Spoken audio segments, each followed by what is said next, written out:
أعوذ بالله من الشيطان الرجيم بسم الله الرحمن الرحيم رب اشرح لي صدري ويسر لي أمري واحلل عقدة من لساني يفقهوا قولي আজকের এই অবস্থান কর্মসূচির সম্মানিত সভাপতি উপস্থিত সিলেটের গণমানুষের নেতা জনাব খন্দকার মুক্তাদির সাহেব, উপস্থিত জেলা কমিটির নেতৃবৃন্দ এবং আমার সামনে বসা আমার ডিয়ার সৈনিকেরা, আসসালামু আলাইকুম ওয়া রাহমাতুল্লাহি ওয়া বারাকাতুহু।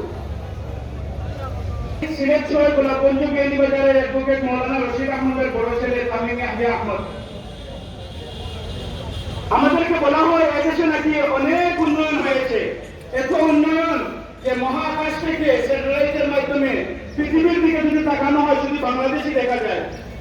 চিত্র হলো ভিন্ন।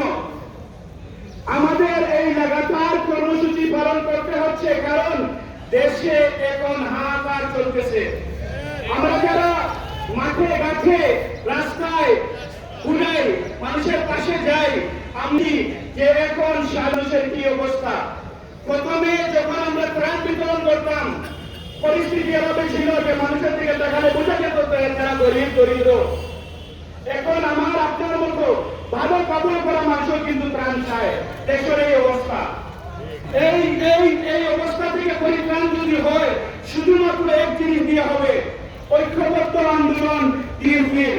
অন্য কোনো বিকল্প পথ নাই, অন্য কোনো বিকল্প ধারণাও নাই। আমরা চাই সিলেট জেলা বিএনপি ঐক্যবদ্ধ হবে, রাজপথ কাঁপিয়ে আন্দোলন করবে।